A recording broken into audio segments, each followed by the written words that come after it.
আমার কাছে আমার টেস্টে সচিন টেন্ডুলকারের উইকেটটা আমার কাছে একটু অন্য রকমের স্পেশাল। বাংলাদেশের ক্রিকেটের সুসময় চলছে টাইগার পেসারদের। আন্তর্জাতিক ক্রিকেট থেকে অবসরের ঘোষণা দেওয়া রুবেল হোসেন বিষয়টাকে দেখছেন নতুন অধ্যায় হিসেবে।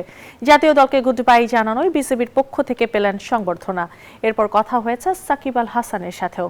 বিভিন্ন বিষয় নিয়ে মুখোমুখি হলেন নিউজ 24-এর। তার সাথে কথা বলেছেন শুভদেব নাথ। এই মিরপুরে তার অভিষেক হয়েছিল, এই মিরপুরে এসে বিদায়ের ঘোষণা দিলেন। সে রুবেল হোসেনের সঙ্গে কথা বলবো আমরা বিভিন্ন বিষয়ে। রুবেল ভাই, আজকের দিনটা যখন বাসার থেকে আসছিলেন তখন কীরকম একটা অনুভূতি হচ্ছিল? না, আমার কাছে খুব ভালো ফিল হচ্ছিল, কারণ এত সুন্দর আমাকে একটা সম্মান জানাবে। তামিম ইকবাল ক্যাপ্টেন্স কার্ড দিয়েছে, তামিম ইকবাল সাবেক ক্রিকেটারদের মাঠে ডেকে সংবর্ধনার ব্যবস্থা করে দিচ্ছে, তাকে নিয়ে কি বলবেন?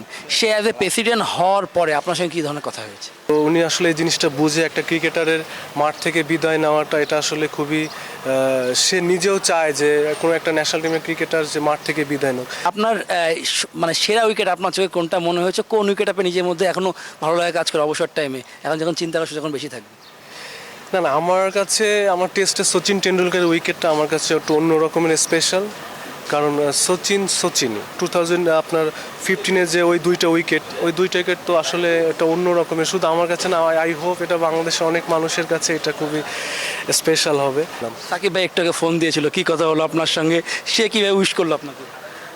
না, ভাই ফোন দিয়েছে, মানে ভালো লাগছে, সে তার কাছেও ভালো লাগছে, সে দেখেছে, তো উনি আমাকেও উইশ করেছে। কোচিং করবেন কিনা, বোর্ডে তো অনেকে আসছে, কোনোভাবে যুক্ত হবেন কিনা? আপনার একটা ব্যবসা আছে, ব্যবসা বাড়ি ক্রিকেটের সঙ্গে কীভাবে থাকবেন?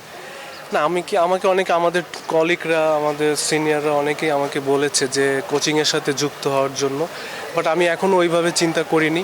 বাট আমি ইনশাল্লাহ আমি চিন্তা করব। বাট আমি পার্সোনালি চাই যে আমি ক্রিকেটের সাথে থাকতে, যেহেতু আমার ক্রিকেটটা আমার কাছে একটু অন্য রকমের। কথা বললেন জাতীয় দলে কিছু আক্ষেপ আছে, তবে তিনি মুখে বলতে চান না, বাংলাদেশ দলের হয়ে খেলেছেন, সেজন্য তিনি পুরো বাংলাদেশকে স্বাগত জানিয়েছেন। Subhadeb Nath, news 24, Mirpur Sherebangla stadium, Dhaka.